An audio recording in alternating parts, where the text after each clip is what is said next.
बढ़ाएं अपना कदम सक्सेस की ओर मार्गदर्शन कोचिंग इंस्टीट्यूट के साथ। मार्गदर्शन कोचिंग इंस्टीट्यूट बिहार में एकमात्र कोचिंग संस्थान IIT JEE and medical entrance exam के लिए।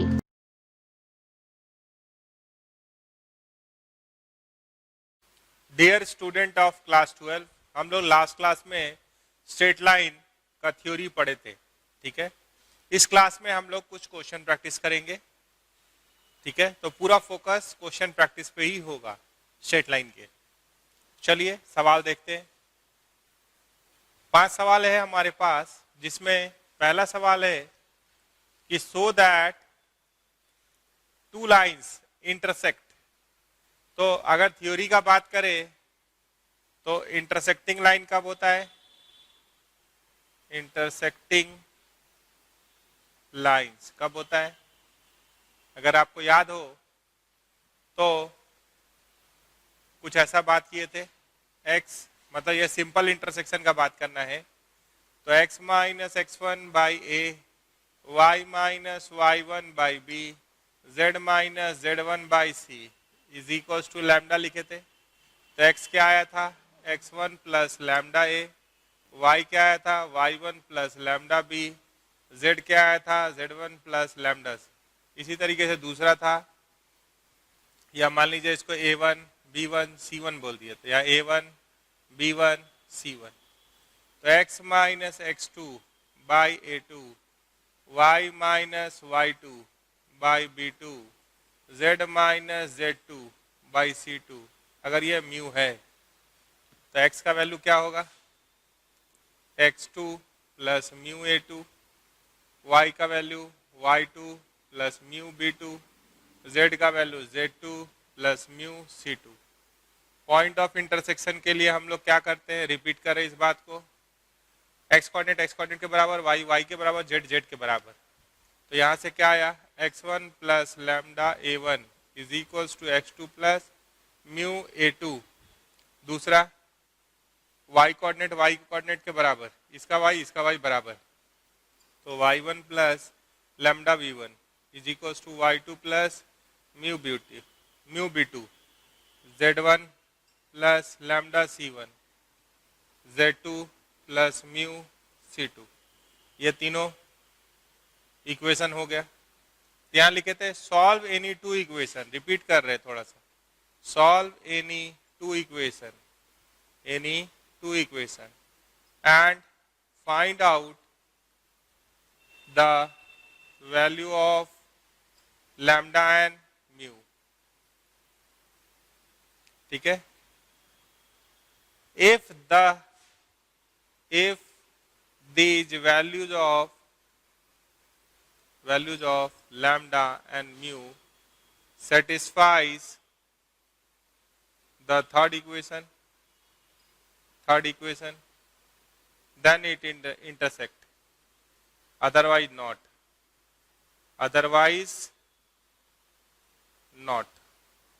they are not intersecting। ठीक है, पैरेलल का भी कंडीशन आपको पता है। 2 लाइन पैरेलल कब होगा?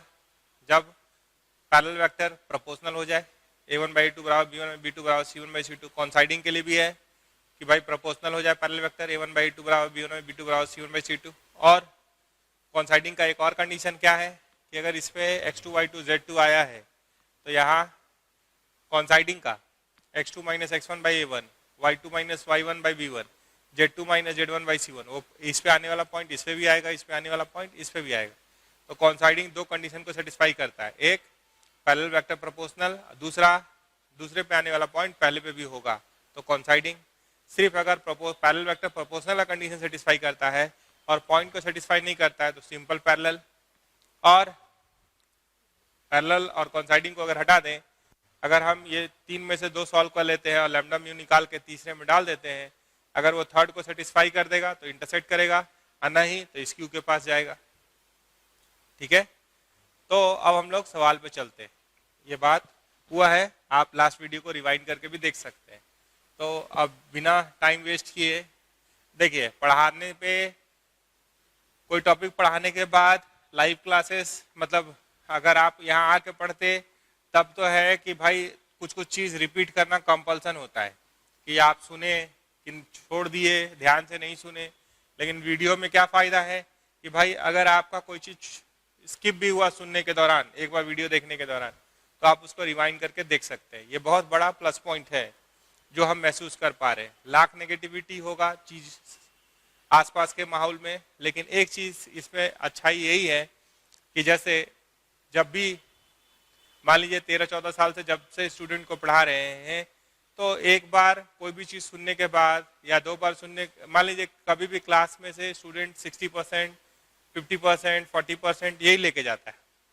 अभी क्या है, अगर आप वीडियो को रिवाइंड करके 2-3 बार देख लिए तो आप 80-85% तक चीजों को अपने पास रख सकते हैं, समझ सकते हैं।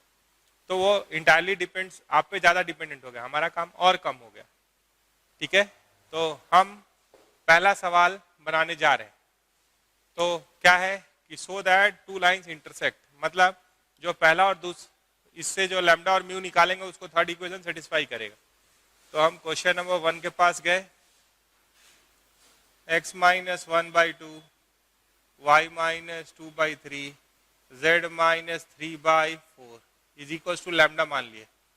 तो x क्या आया 2 लैम्डा प्लस 1, y क्या हुआ 3 लैम्डा प्लस 2, z क्या हुआ 4 लैम्डा प्लस 3।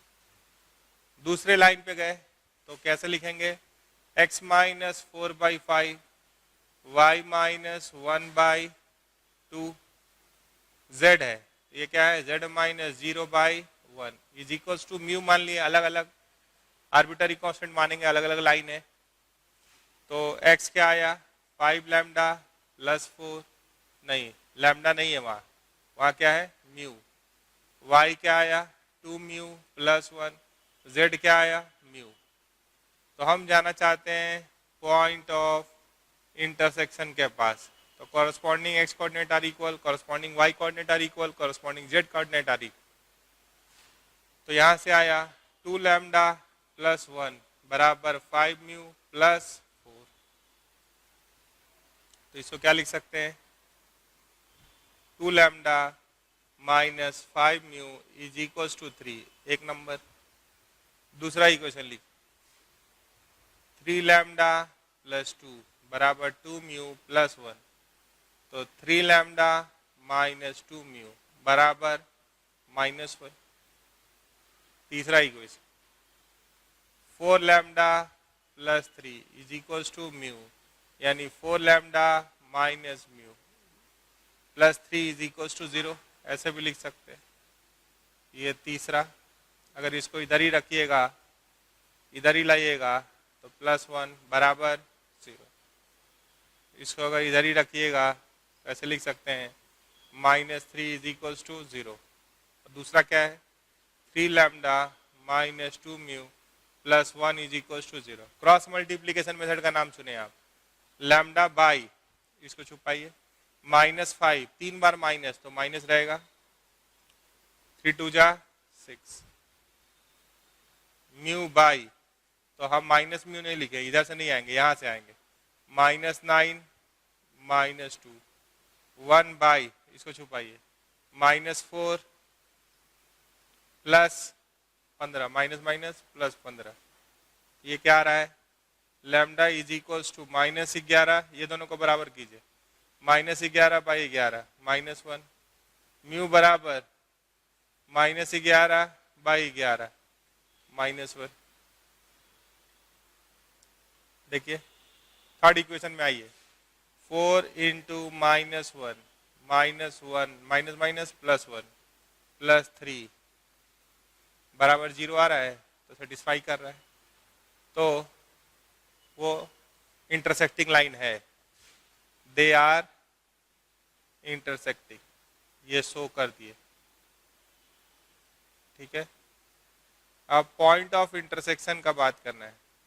तो पॉइंट ऑफ इंटरसेक्शन क्या है, अगर लैम्डा के टर्म में देखे तो कहाँ गया 2 lambda plus 1, 2 lambda plus 1, 3 lambda plus 2, 4 lambda plus 3, और लैम्डा क्या है -1, तो -2 प्लस 1 -1, -3 प्लस 2 -1, -4 प्लस 3 -1, ये हो गया आंसर।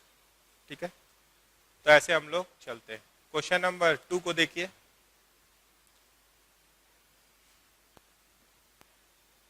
अगर लैम्डा म्यू निकालते तीसरे को सेटिस्फाई नहीं करता तो फिर इस क्यू के पास वो जा सकता था, अगर पैरेलल वाला कंडीशन वायलेट करता तो, है ना।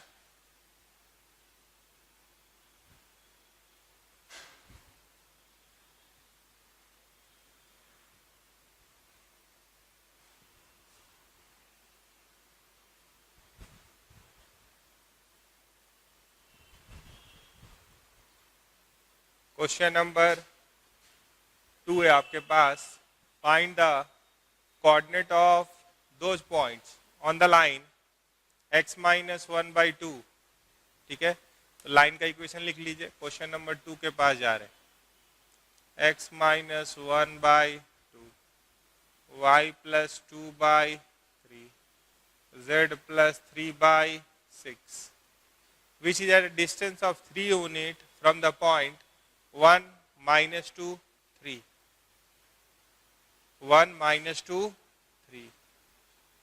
तो मान लिए कि this is equals to lambda मान लिए, तो ये लाइन है मान लीजिए। ठीक है, अगर आप ध्यान से देख रहे हैं तो this line is passing through 1 minus 2 and 3, तो लाइन पे ही 1 minus 2, ये क्या होता है, ये क्या है, पॉइंट इसके पास होता है, और ये क्या है, पैरेलल वेक्टर डायरेक्शन रेशियो। देखिए x minus x1 by a, y minus y1 by b, z minus z1 by c. तो x1 y1 z1 पॉइंट है जिससे लाइन पास करता है, और उसी पॉइंट का बात भी किया है। ठीक है, तो ये इस पे है मान लीजिए, है मान लीजिए नहीं है, इस दिख रहा है वहाँ, और यहाँ से 3 यूनिट डिस्टेंस पे जाना है, उधर या इधर, दो बात हो सकता है। इस पॉइंट से 3 यूनिट आप उधर भी जा सकते हैं और इधर भी जा सकते हैं। तो चलते हैं, तो हम इसका जनरल पॉइंट अगर लाइन पे अज्यूम करना चाहते हैं तो कैसे करते हैं, लैम्डा करके। तो x का वैल्यू क्या हो गया, 2 लैम्डा प्लस 1, y का वैल्यू 3 लैम्डा माइनस 2, z का वैल्यू 6 लैम्डा माइनस 3, ये हो गया। तो हम इसका कोऑर्डिनेट मान लेते हैं 2 lambda plus 1, 3 lambda minus 2, 6 lambda minus 3, इसको क्यू बोल दिया। तो पी क्यू का मॉड बराबर क्या है, 3। तो ये क्या आ रहा है, रूट अंडर पी क्यू का direction ratio 2 lambda plus 1 minus 1, तो ये आ रहा है 4 lambda square, 3 lambda minus 2 minus of minus 2 that minus this, तो माइनस 2 प्लस 2 कट जाएगा, ये है 9 lambda square, 6 lambda minus 3 minus 6 lambda. ठीक है, ये पॉइंट क्या है, थोड़ा सा ध्यान दीजिएगा, थोड़ा सा ध्यान दीजिएगा। ध्यान क्या देना है कि क्वेश्चन थोड़ा सा लिखने में कुछ इधर उधर हुआ, क्योंकि ये देखिए 1 माइनस 2 तो है, 1 माइनस 2 3 है ना, ये ऐसा क्वेश्चन अब कंप्लीट हो गया, क्योंकि वो करेंगे तो पूरा क्वेश्चन ही बदल जाएगा। तो ये क्या है, z माइनस 3, तो ये क्या हुआ, ऐसा 6 लैम्डा प्लस 3, वो ठीक कर दिए, क्योंकि पॉइंट कब सेटिस्फाई करेगा, 2 सेटिस्फाई करने से सिर्फ नहीं होगा, तीनों सेटिस्फाई करना होगा। तो पॉइंट कौन सा है, 1 माइनस 2 और 3। ठीक है, लाइन को ठीक कर दिए, आगे चलिए। तो ये हो गया 4 लैम्डा स्क्वायर, पी क्यू का डायरेक्शन रेशियो 4 लैम्डा आ रहा है ना, 2 lambda plus 1 minus 1, P Q क्या दिख रहा है आपको, पी क्यू दिख रहा है 4 लैम्डा आई कैप प्लस 3 लैम्डा जे कैप प्लस 6 लैम्डा के कैप। तो ये क्या हो गया, तो तीसरा वाला 6 लैम्डा प्लस 3, यहां से लिख, अब ठीक हो गया, नहीं तो फिर पूरा पॉइंट ही बाहर हो जाता, अब पॉइंट बाहर होता तो और ढूंढने में आपको टाइम लगता। यही सवाल है, मतलब यही सवाल देना चाह रहे थे, इसीलिए हम ठीक किया। बाकी जो रहेगा वो कैलकुलेट कर देंगे, वो उसमें बहुत ज़्यादा सोचने का जगह नहीं, ठीक है। तो ये क्या हो गया, अच्छा मिल गया। अगर वो बाहर का पॉइंट होता तो उसके हिसाब से चलते, लेकिन अगर बाहर का पॉइंट होता, मान लीजिए अगर वो पॉइंट बाहर का होता तो आप इसको इस फॉर्मेट में नहीं मान सकते, ठीक है। ये पॉइंट अगर बाहर होता और फिर इस पे एक वेरिएबल लाना होता तो फिर डिस्टेंस हम लोग जैसे भी होगा निकाल लेंगे। चलिए ना आगे चलिए, वहां पे -3 ही दिया हुआ है, तो ये क्या है 36 लैम्डा स्क्वायर बराबर 3, तो 9 36 9 45 4 49 49 लैम्डा स्क्वायर बराबर 3 का स्क्वायर 9, तो लैम्डा बराबर ±3/7। तो पॉइंट निकाल लीजिए, क्यू निकालना है। क्यू क्या है 2 लैम्डा +1 3 लैम्डा -2 6 लैम्डा +3। तो क्यू के लिए क्या क्या पॉसिबिलिटीज है, एक बार अब आप यहाँ पे डाल दीजिए, पुट 2 पॉइंट मिलेगा ±3/7। इसमें एक बार 3/7 डाल दीजिए, एक बार कर पाएंगे या नहीं, 3/7 डालिए, 2 × 3/7 +1 3 × 3/7 +1 6 × 3/7 +3, एक बार -3/7 तीनों में डाल दीजिए। 2 पॉसिबिलिटी, एक उधर होगा तो एक इधर भी हो सकता है, क्यू क्यू डैश मिल जाएगा, ठीक है। इसमें आप सब्स्टिट्यूट कर दीजिए। चलिए अब क्वेश्चन नंबर 3 के पास चले, क्या बोला, फाइंड लेंथ ऑफ परपेंडिकुलर। चलिए लेंथ ऑफ परपेंडिकुलर पे चले एक लाइन से।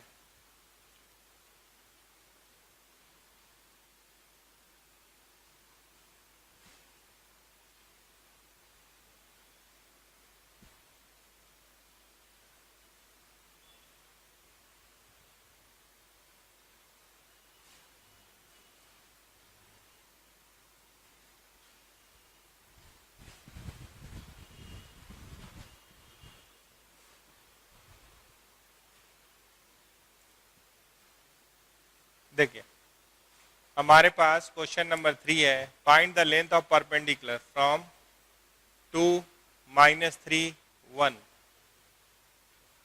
लाइन दिया हुआ है, तो लाइन है क्वेश्चन नंबर 3 के पास जा रहे हैं, x + 1/2 y -3/2 z + 2/-, कुछ ऐसा लिखा हुआ है, ठीक है। ये एक लाइन है, कहीं पॉइंट है P 2 -3 1, यहाँ से परपेंडिकुलर डाले तो L चाहिए, L का कोऑर्डिनेट चाहिए, तो PL निकाल लेंगे। तो हम इसको लाइन पे एक जनरल पॉइंट लेना चाहते हैं, तो = लैम्डा किए, तो x क्या आया 2 लैम्डा -1, y क्या आया 2 लैम्डा +3, z क्या आएगा -λ -2। तो हम बोले कि भाई जनरल पॉइंट तू ही बन जा, तो खाली कह देने से तो नहीं मान लेगा, उसके लिए कंडीशन डालना होगा। देखिए 2 लैम्डा -1 2 लैम्डा +3 -λ -2, तो इसका पैरेलल वेक्टर दिया है, इसका पैरेलल वेक्टर b होता है, तो वो यहाँ होता है, तो ये क्या है 2i + 2j - k। तो आप बताइए PL डॉट B क्या होगा 0, पैरेलल वेक्टर इसी के पैरेलल होगा, तो parallel line is perpendicular to PL, तो their dot product with parallel vector, PL का डॉट प्रोडक्ट पैरेलल वेक्टर के साथ क्या होगा 0।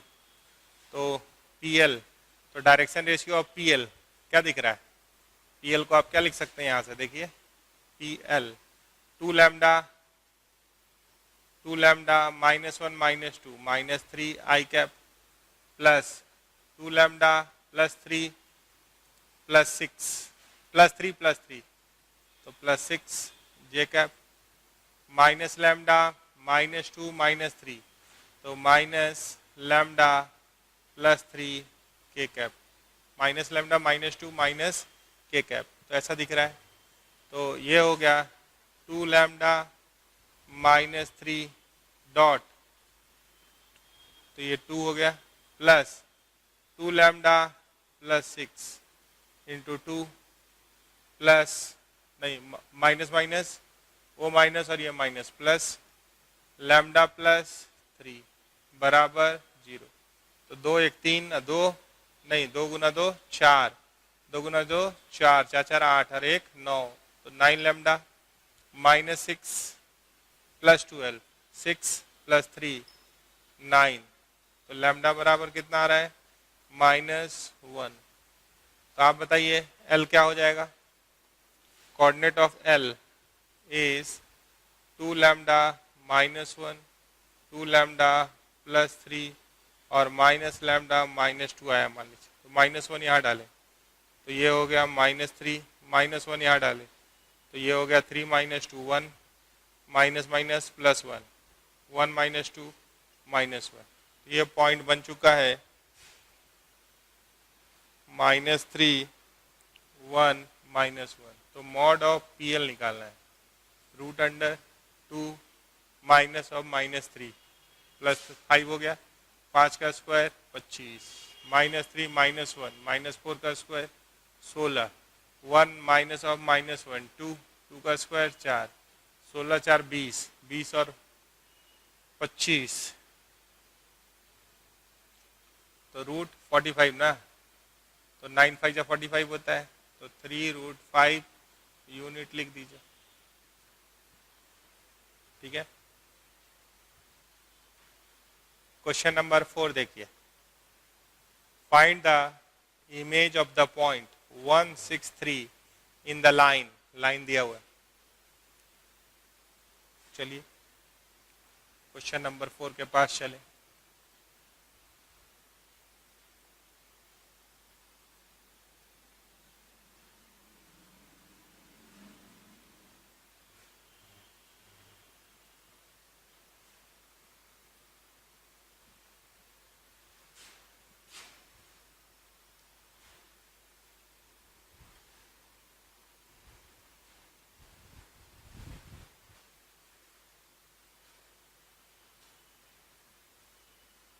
क्वेश्चन नंबर 4 हमारे पास एक लाइन है x/1 y-1/2 z-2/3 equals to lambda. अगर कोई मूविंग पॉइंट लेना है तो x क्या होगा lambda y 2 lambda plus 1 z क्या होगा 3 लैम्डा प्लस 2।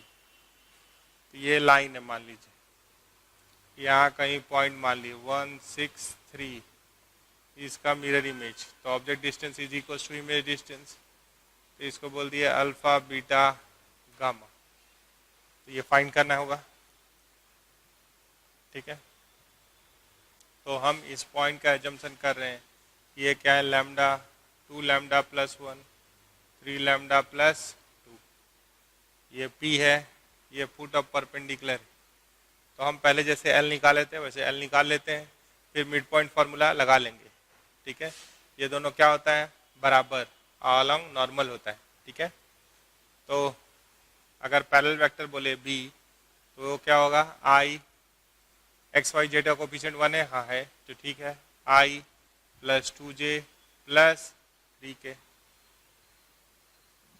PL का बात कर रहे हैं तो PL होगा lambda -1 I cap plus 2 lambda plus 1 -6 तो -5 j cap 3 lambda plus 2 -3 k cap. तो आप बताइए PL डॉट पैरेलल वेक्टर 0 कि they are perpendicular to each other तो डॉट प्रोडक्ट क्या होता है 0 तो डॉट प्रोडक्ट ले रहे ये दोनों का डॉट प्रोडक्ट तो क्या आएगा lambda -1 into 1 plus 2 into 2 lambda -5 आई से कंबाइन होता है जे से कंबाइन होता है के से कंबाइन होता है बाकी किसी से कंबाइन किए तो 0 हो जाएगा। ये हो गया 3 इंटू 3 लैम्डा -1 बराबर 0 तो 9 लैम्डा 9 4 13 और 1 14 लैम्डा -3 -10 -13 -1 -14 बराबर 0 तो लैम्डा बराबर 1। तो L का कोऑर्डिनेट क्या है लैम्डा है 2 लैम्डा प्लस 1 है 3 लैम्डा प्लस 2 है और लैम्डा 1 आ गया तो 1 3 5 आ गया।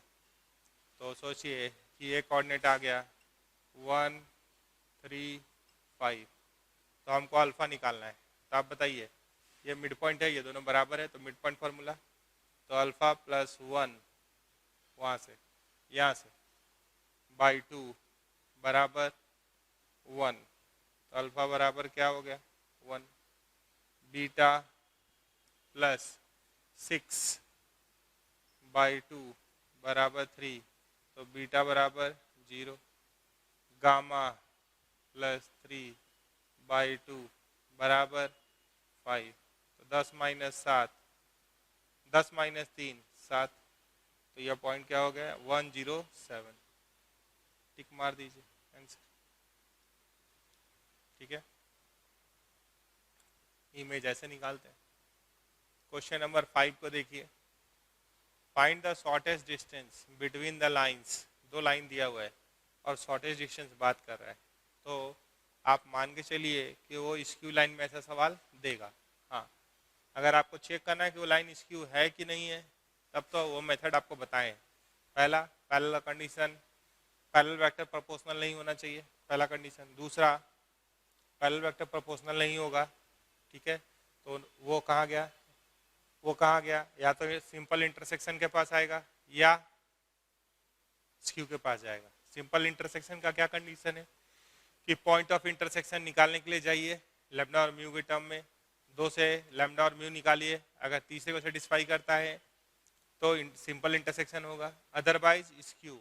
लेकिन आपको अगर सवाल ऐसा दिया है कि find the shortest distance between skew line, तो स्क्यू लाइन का बात अगर आपको याद, बिटवीन दीज टू लाइन, तो स्क्यू समझ के उसका आंसर निकाल देना। चलिए निकाल देते हैं।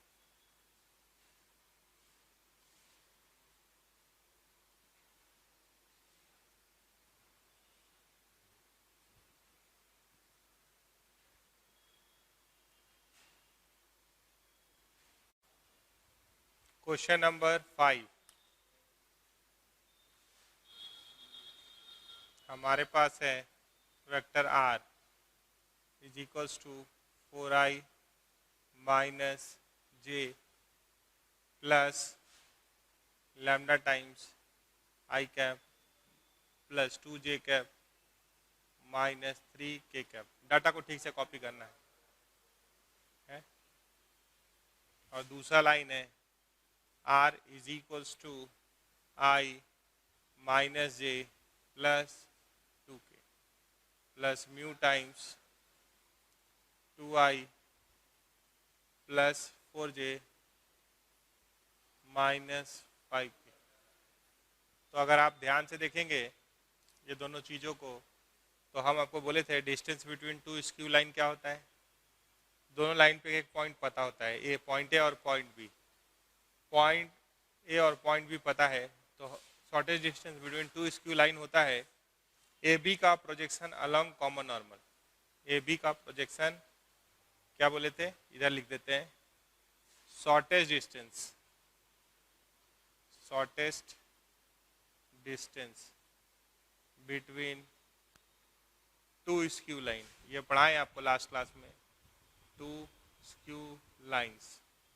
ये क्या होता है, दो ये लाइन है और ये लाइन, इस पे ए पता है, इस पे एक पॉइंट पता है, इस पे एक पॉइंट पता है, ठीक है।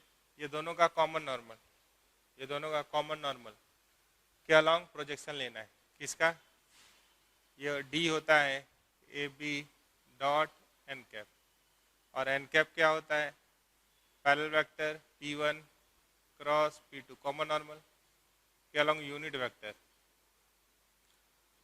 तो वो कैसे निकलता है, कॉमन नॉर्मल के अलोंग यूनिट वेक्टर निकालिएगा तभी ना एक का प्रोजेक्शन दूसरे के अलोंग मिलता है। कोई भी एक वेक्टर है उसका प्रोजेक्शन अगर दूसरे के अलोंग लेना है, तो जिस मान लीजिए वेक्टर ए का प्रोजेक्शन वेक्टर बी के अलोंग लेना है, तो एक vector A dot B cap करते थे ना, तो हम बोल रहे हैं कि ए बी का प्रोजेक्शन अलोंग कॉमन नॉर्मल, तो क्या होगा A B dot N cap. N cap कैसे निकलेगा कॉमन नॉर्मल, भाई दोनों लाइनें परपेंडिकुलर होना चाहिए। तो एक लाइन सोचिए ये है, दूसरा लाइन ये है, तो इसका पैरेलल वेक्टर को तो हम शिफ्ट करा के यहाँ ला सकते हैं, ये दोनों का क्रॉस लेंगे तो हमको नॉर्मल मिल जाएगा, उसके अलावा यूनिट वेक्टर ले लेंगे तो एन कैप आ जाएगा, कहानी खत्म हो जाएगा। तो यहाँ पे हमारे पास पॉइंट ए है, मान लीजिए ये क्या होता है, ये होता है पॉइंट, और ये क्या होता है, पैरेलल वेक्टर।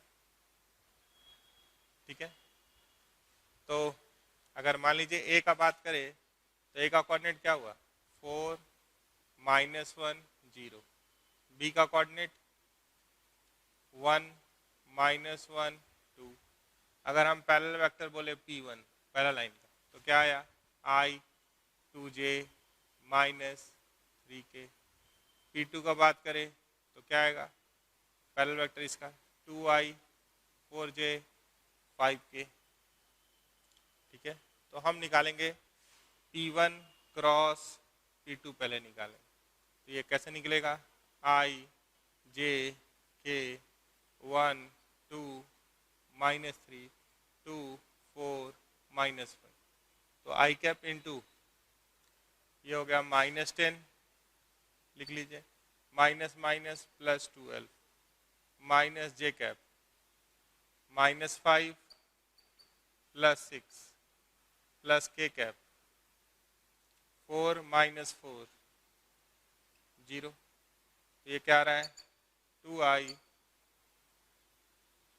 माइनस जे, ये हो रहा है n कॉमन नॉर्मल, तो n कैप क्या होगा, तो मॉड n क्या आया, मॉड n आया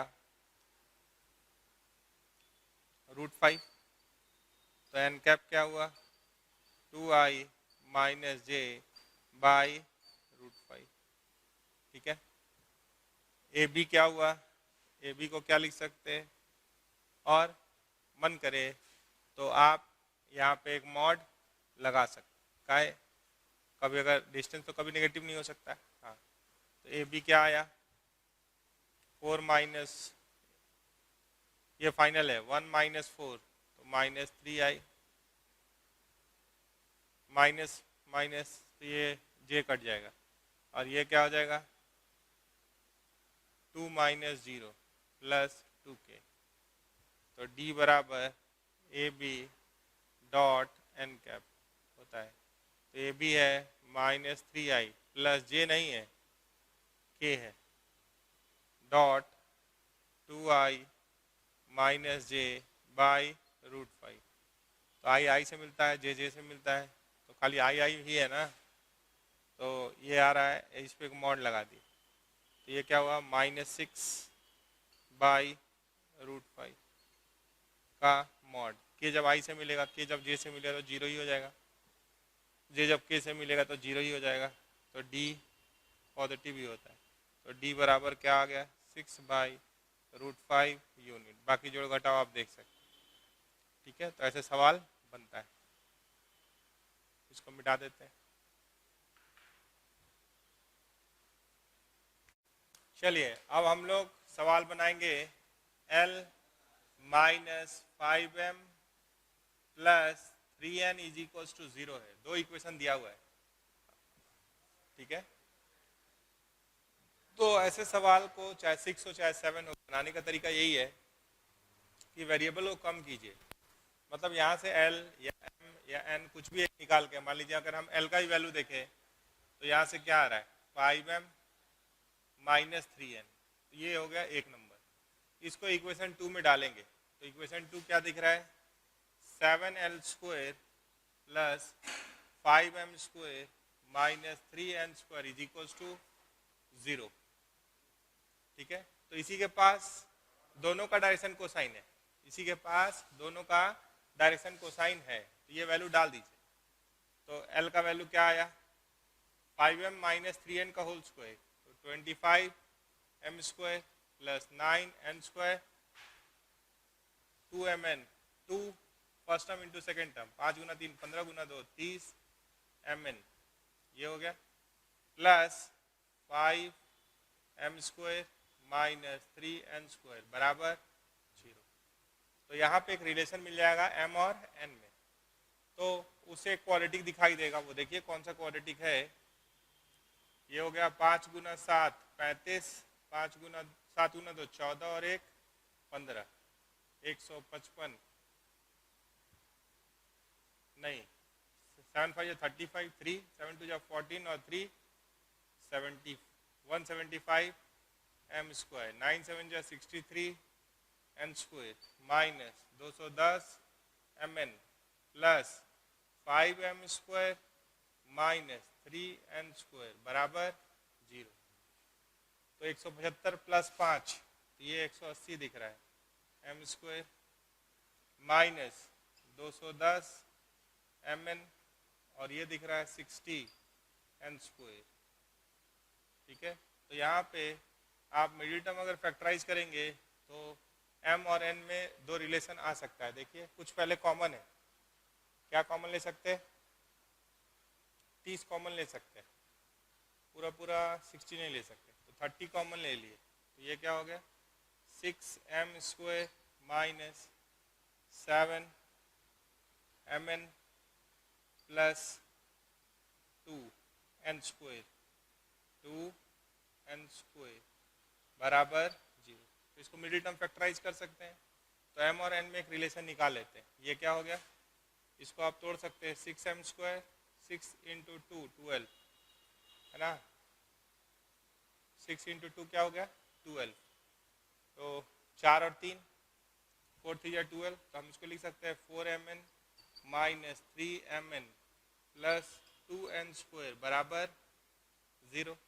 तो यहाँ से आप 2m कॉमन ले सकते हैं, ये क्या हो गया 3m माइनस 2n, देखिए 3m माइनस 2n, और यहाँ से कॉमन ले सकते हैं माइनस n, तो क्या आएगा 3m minus 2n is equals to 0। तो ये हो गया 2m minus n into 3m minus 2n, तो 2m बराबर n, तो m is equals to n by 2 आ रहा है, या 3m बराबर 2n, m बराबर 2 बाई 3n आ रहा है।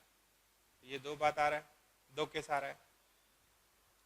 तो इन वैल्यूज को आप कहाँ डाल सकते हो, इन वैल्यूज को आप डाल सकते हैं इक्वेशन 1 में, तो एल भी एन के टर्म में आ जाएगा। आपको क्या निकालना है finally, find the angle between lines with direction cosine are this. तो क्वेश्चन को मिटा रहे, थोड़ा सा स्पेस यूज करना है, तो हमेशा सवाल को दो वेरिएबल में ले आएंगे, वहाँ से एल एम में कुछ रिलेशन, एल एम एन में से कोई दो बचेगा, उनमें कुछ रिलेशन डेवलप कर लेंगे। उसके बाद क्या करना है सो सुनिए। Case 1 m is equals to n by 2 आया, यूज इक्वेशन 1 यूज कीजिए। तो l क्या है, l है 5m माइनस 3n, तो m आया है n बाई 2 डाल दिए, तो 2.5 माइनस 3, तो ये क्या हो गया माइनस n बाई 2। तो आपसे पूछे direction ratio of first line, तो आप क्या बोलिएगा, ये आ जाएगा। इसको डायरेक्शन कोसाइन क्यों नहीं बोल रहे हैं, क्योंकि डायरेक्शन कोसाइन का मैग्नीट्यूड 1 होता है। ठीक है, हम जानते हैं कि direction ratios are proportional to direction cosine, तो हम सब कुछ n के टर्म में लिए हैं। तो l क्या है, तो l है माइनस n बाई 2, m क्या है n बाई 2 और n ले लिए। ठीक है, ऐसा। तो डायरेक्शन रेशियो और भी लिख सकते हैं हम, पैरेलल वेक्टर और भी लिख सकते हैं, सब में से n हटा दे तो भी प्रोपोर्शनल है। ठीक है, आगे चलिए।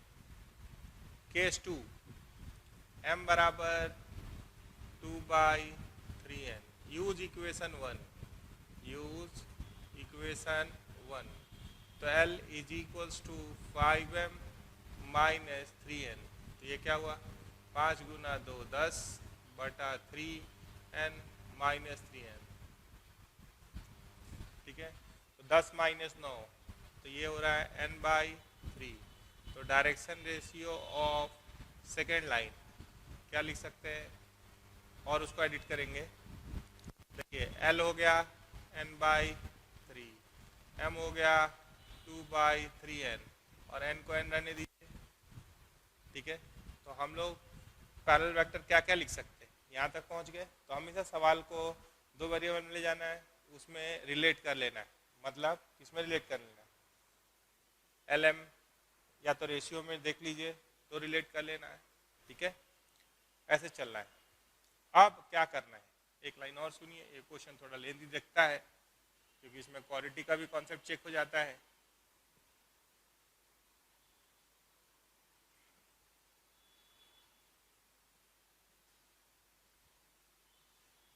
देखिए, अब direction ratio of first line बोले तो या पैरेलल वेक्टर फर्स्ट का P1, तो हम प्रोपोर्शनलिटी कांस्टेंट को हटा सकते हैं, -1/2i plus 1/2j plus k, n को हटा सकते हैं, क्या है n सब में है। ठीक है, तो प्रोपोर्शनलिटी में उसको एब्जॉर्ब करा सकते हैं प्रोपोर्शनलिटी कांस्टेंट के सहारे। अगर parallel vector of second line बोले तो क्या होगा, n वहाँ से भी हटा दीजिए, 1/3i plus 2/3j plus k।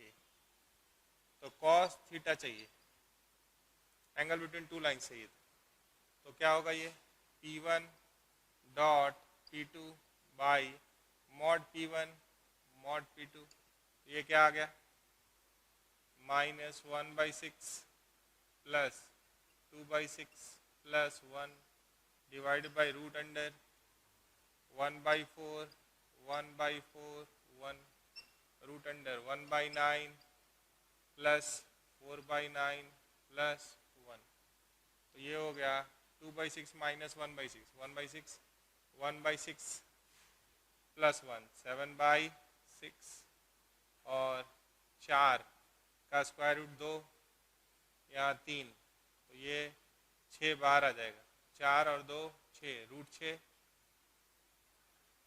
4 और 2 6, तो यहाँ आ रहा है √6 इंटू यहाँ आ रहा है 9 4 13 और 1 14 √14, तो ये 6 तो काट सकते हैं।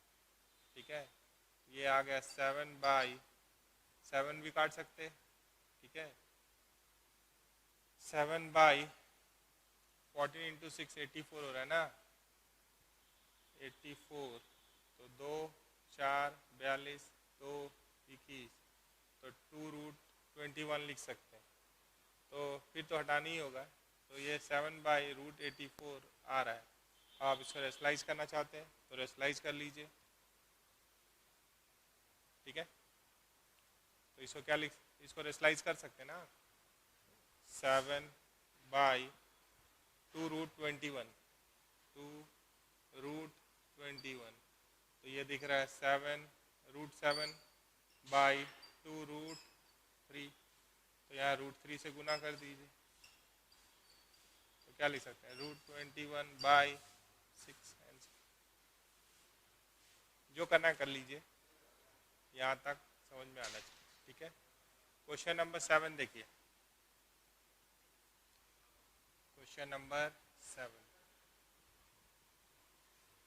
अब ABC के टर्म में पूछेगा तो आपको और दिक्कत महसूस होगा, है ना।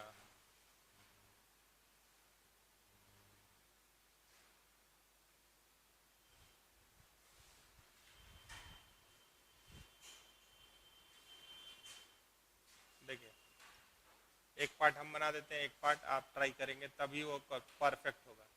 यहाँ सब चीज़ अननोन है, AL plus BM plus CN बराबर 0, और दूसरा इक्वेशन है FMN plus GNL plus FGHLM बराबर 0। LMN are direction cosine of related like this. ठीक है, तो L1 M1 N1 और L2 M2 N2 दो है, तो यहाँ से L या M या N कोई एक निकाल लीजिए। तो अगर मान लीजिए AL ही निकालते हैं तो ये क्या आ रहा है -BM -CN और ए को यहाँ नीचे शिफ्ट कर दीजिए, ये वैल्यू सेकंड में डाल दीजिए एल का। तो एफ देखिए अब हम हमारे पास सवाल है रिलेटेड टू डायरेक्शन कोसाइन, ठीक है। तो डायरेक्शन कोसाइन जैसे थोड़ा सा बात कर दे, अगर कोई वेक्टर होता है ए आई प्लस बी जे प्लस सी के, तो हम लोग किए थे ए बी सी का नाम क्या होता है, डायरेक्शन रेशियो। क्या होता है, डायरेक्शन रेशियो।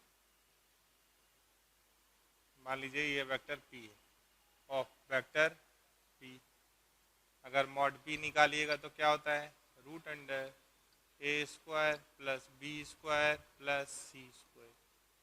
तो पी कैप अगर निकालिएगा तो क्या आएगा, a by root under a square plus b square plus c square i cap, b by root under a square plus b square plus c square j cap plus c by root under a square plus b square plus c square k cap. तो इसको बोलते हैं direction cosine. ये vector axis के साथ alpha angle बना रहा है अगर, तो ये होता है कॉस अल्फा आई कैप, कॉस बीटा बना रहा है वाई के साथ, और गामा एंगल बना रहा है जेड एक्सिस के साथ, तो कॉस गामा ये वैल्यू होता है, ठीक है। ये है पी कैप। तो इसको बोलते हैं cos alpha cos beta cos gamma को बोलते हैं डायरेक्शन कोसाइन। इसका सिंबल ऐसा भी है L I plus M J plus N K, और एल एम एन अगर डायरेक्शन कोसाइन है तो सम ऑफ स्क्वायर इज 1, यानी cos square alpha plus cos square beta plus cos square gamma एक लाइन का अगर L M N direction cosine है तो हमेशा 1 होता है। और उसको साइन में बदलिएगा तो क्या आया था, sine square alpha plus sine square beta plus sine square gamma is equals to 2। लेकिन अब एक लाइन का बात नहीं कर रहा है वो 2 लाइन को रिलेट करने का बात कर रहा है। तो चलिए आगे चलेंगे। आगे बढ़ने से पहले थोड़ा सा ऐसे देख लीजिए,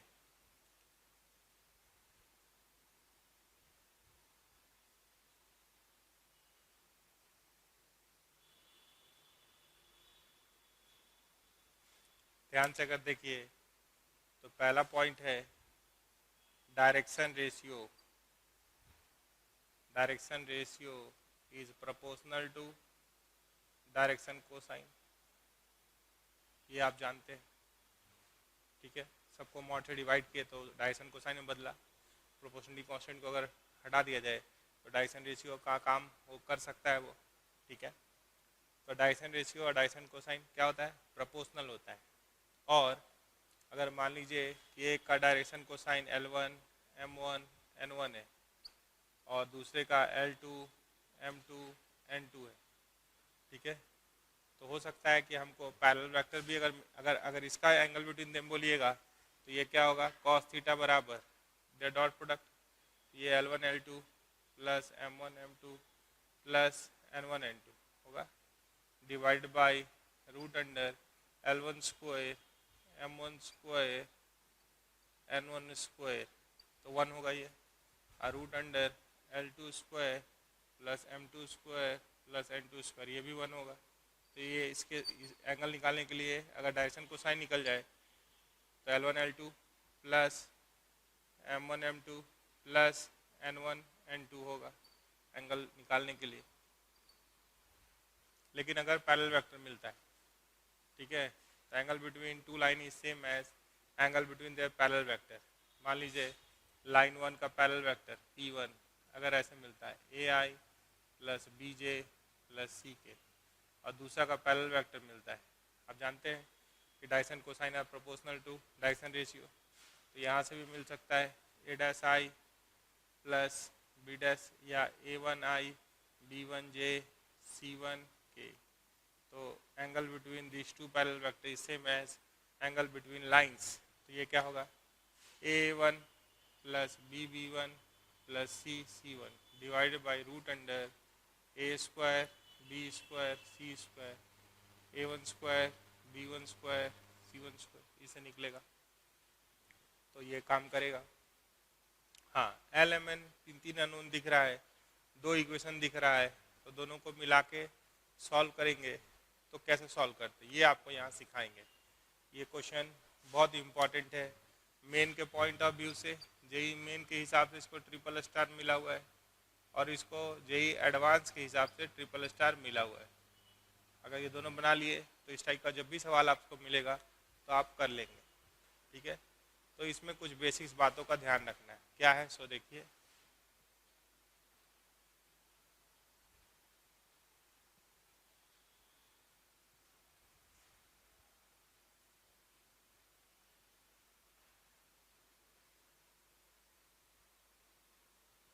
देखिए पहले क्वेश्चन से ही देख लीजिए, वो समझ एम एन रहने दीजिए plus G N L, L हो गया प्लस माइनस माइनस, इसको लिख सकते हैं B M plus C N by A plus C N,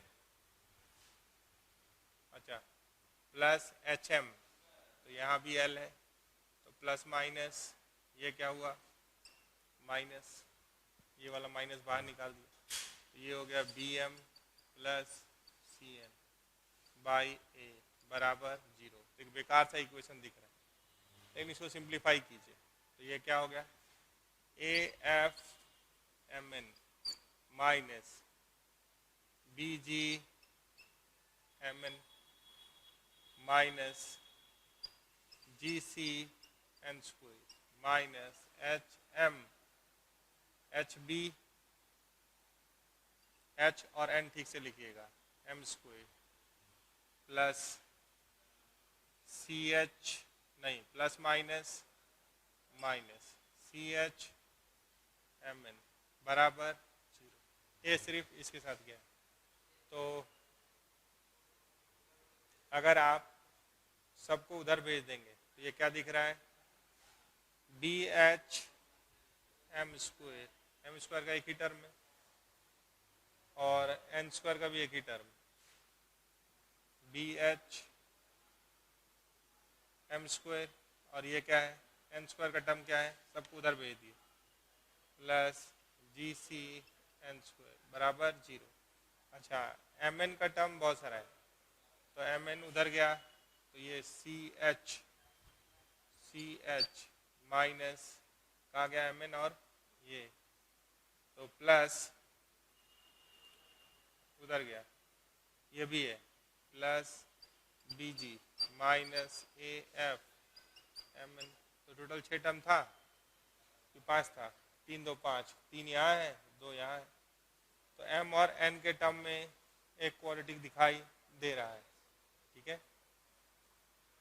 तो यहाँ पे भी 3 टर्म है तो आपको फाइनली क्या निकालना है पैरेलल और परपेंडिकुलर। तो आप इधर आ जाइए,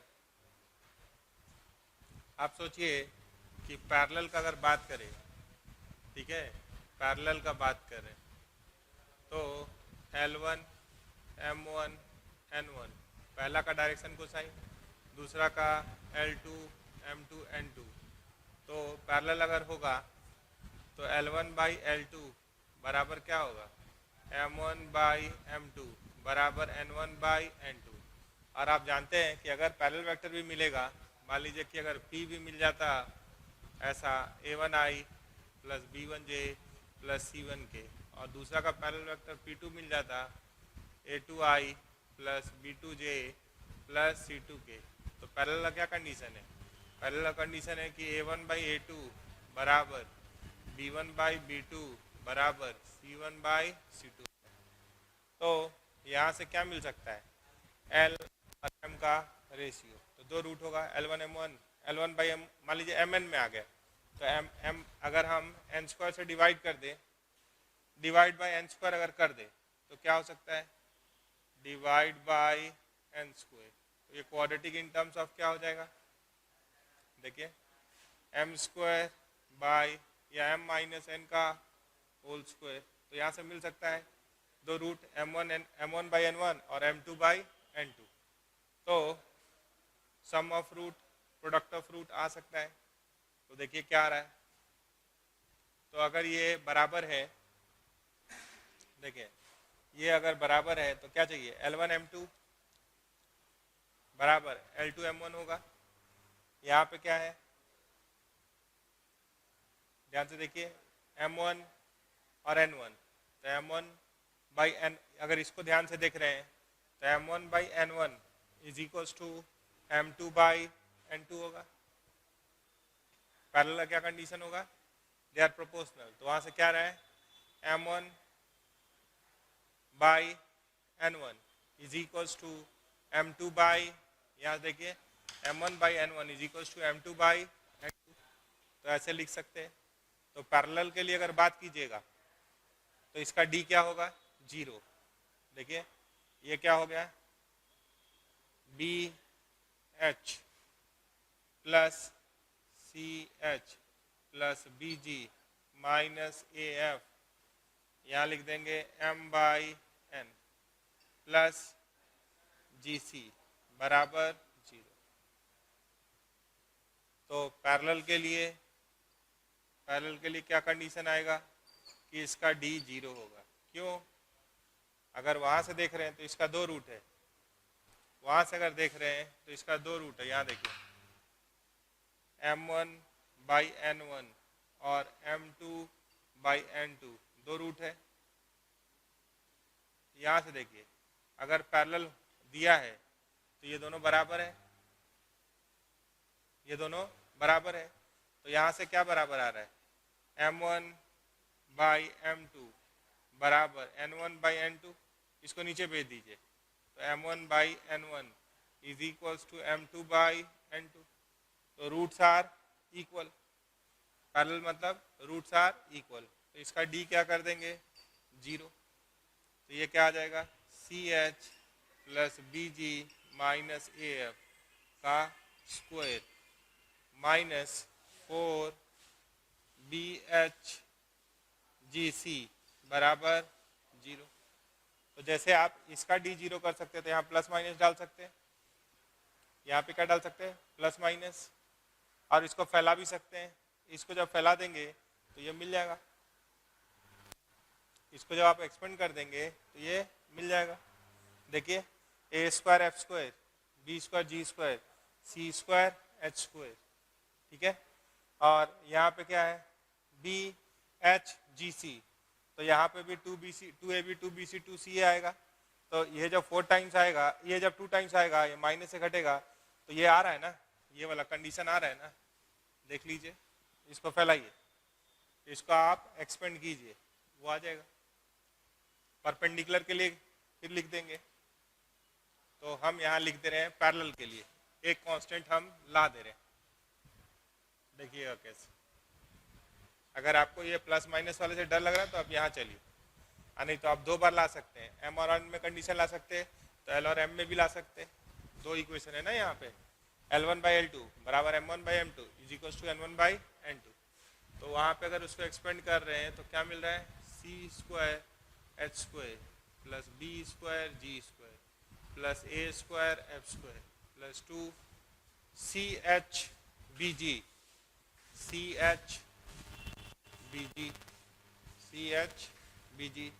minus 2BGAF minus 2CHAF minus BHGC बराबर 0। तो क्या क्या मिला, अरेंज कर दो, तो a स्क्वायर f स्क्वायर है plus b square g square है plus c square h square है। देखो 4BHGC प्लस 2BHGC, तो ये क्या हो जाएगा, 2AFBG यही लिख दो पहले, इसको देख के लिख रहे हैं। 2BGCH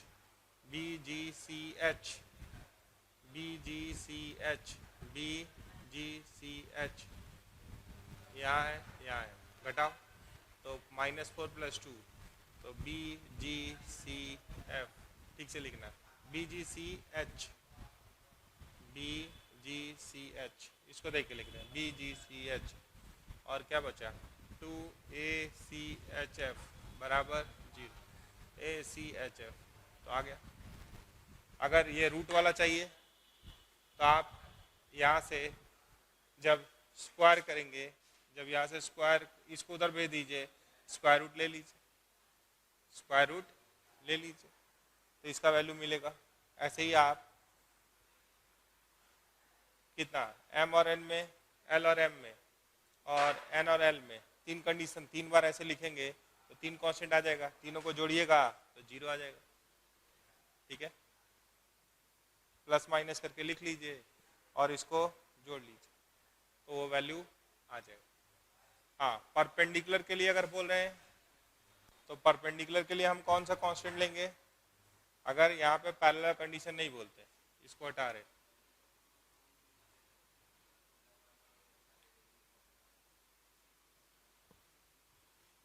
परपेंडिकुलर वाला देखना चाहते या इससे डर लग रहा है तो इसको हटाइए।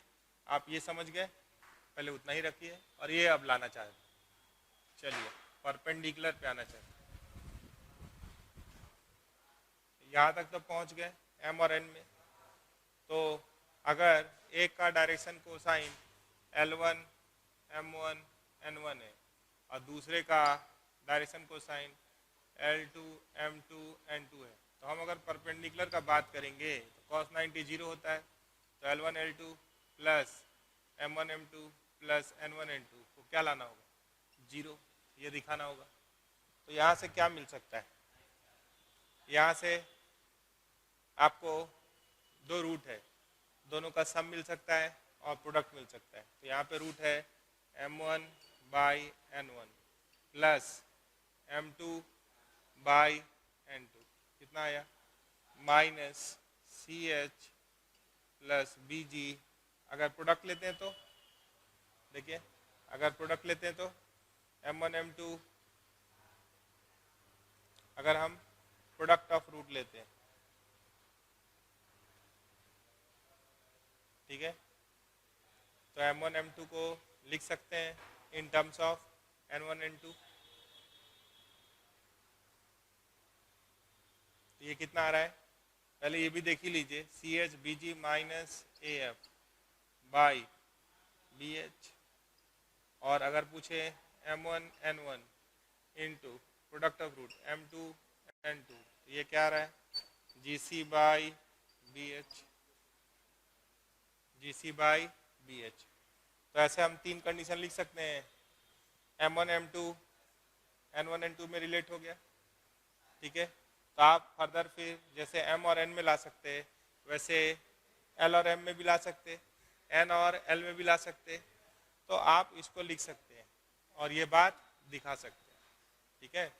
तो ऐसे आपका काम चलेगा।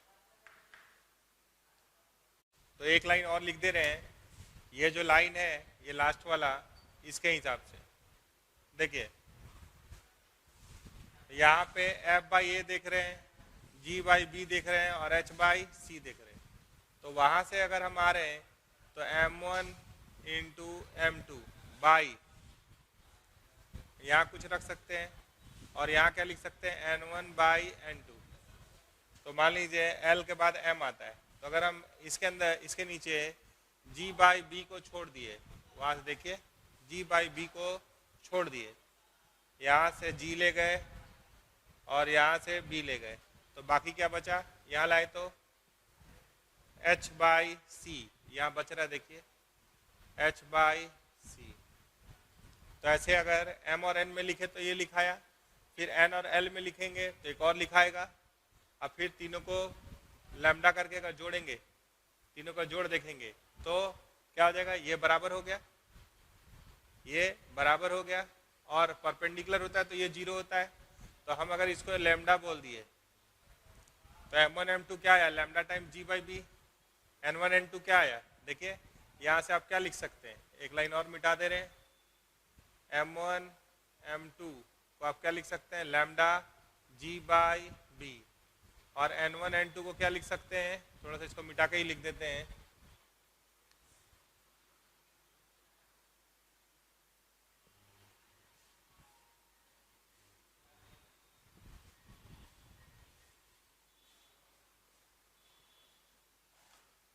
ठीक है। तो यहाँ से हम लोग लिख पाए M1 M2, जो प्रूव करना था उसको देख के लिखे, lambda times G by B.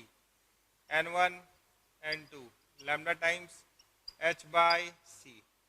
जैसे आप अभी M बाई N में डेवलप किए हैं, वैसे अगर हम M का वैल्यू डाल दें फर्स्ट में, फिर से M का वैल्यू क्या हो सकता है, -CN plus AL by B।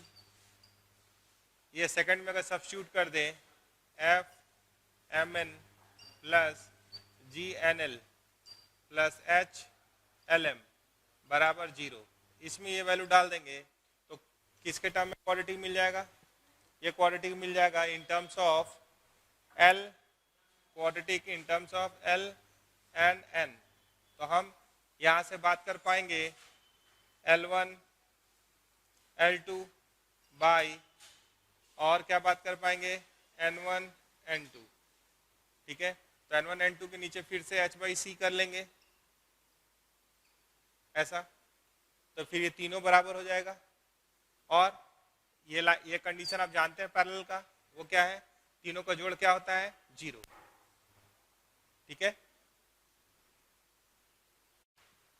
तो जब L और N में लाइएगा सेम काम आपको करना है, आप पे छोड़ है, अगर नहीं होगा तो हम फिर लिखेंगे। तो N1 बाई N2 के नीचे क्या आ जाएगा, यही वाला H बाई C पे डेवलप करेंगे। क्यों, इसको बगल में लिख लिए हैं जो हम लोग मिटाए थे उधर, F by A G by B H by C को 0 लाना है। ठीक है, तो L1 बाई L2 के नीचे क्या आएगा, तो यहाँ पे आ जाएगा F बाई A।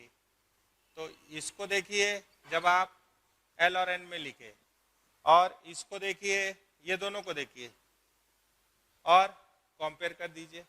इसको एडिट करके आप कहाँ ले गए हैं, यहाँ, तो ये दोनों को देखिए लास्ट लाइन, तो यहाँ से क्या मिल जाएगा, L1 M1 बाई M2। देखिए यहाँ मिटा के लिख ही दे रहे, एक लाइन और। बहुत अच्छा सवाल है, इसलिए इसको पेशेंसली बनाइएगा। देखिए अगर वो दोनों को मिला दे रहे हैं तो क्या आ रहा है, M1 जो दिया है उसी के हिसाब से लिखे तो जल्दी दिखाई देगा, G बाई B वो आया पहले से, N1 N2 H by C। Similarly अगर यही काम करे L और N में तो ये क्या आ जाएगा, L1 L2 by F by A N1 N2 H by C। तो वो दोनों को अगर बराबर कर रहे हैं तो क्या लिख सकते हैं, L1 L2 F by A F by A G by B H by C। अगर इसको लैम्डा बोल दिए तो M1 M2 आ गया lambda G by B, N1 N2 आ गया लैम्डा H बाई C, और L1 L2 आ गया लैम्डा F बाई A। और आप क्या जानते हैं वहाँ से परपेंडिकुलर कब होता है, L1 L2 plus M1 M2 plus N1 N2 बराबर क्या होता है, 0। तो लैम्डा कोई आर्बिटरी कांस्टेंट है, तो पहले इसको लिखिए, तो ये आया F बाई A, ये आया H बाई L1 के बाद M1, तो ये हो गया G बाई B, और फिर N1 N2 H by C बराबर 0। तो यहाँ से क्या हो गया, F by A plus G by B plus H by C बराबर 0, प्रूव हो गया। तो ये काम को 2 बार करना होगा, एक बार हम करके छोड़े हैं, सिमिलरली में लिखे, और किससे वो सोच के लिख रहे हैं, प्रोपोर्शनलिटी वाला ये प्रूफ करना था तो वहाँ से सोच लीजिए, और नहीं तो फिर ढूंढना पड़ेगा आपको। ये L1 M1 M1 M2 और N1 N2 में रिलेशन, इसी तरह L1 L2 N1 N2 में रिलेशन, काफ़ी है, 3 बार करने की जरूरत नहीं है, 2 बार में काम कंप्लीट हो जाएगा। तो इस तरह से आप स्ट्रेट लाइन तक सवाल कंप्लीट कीजिए।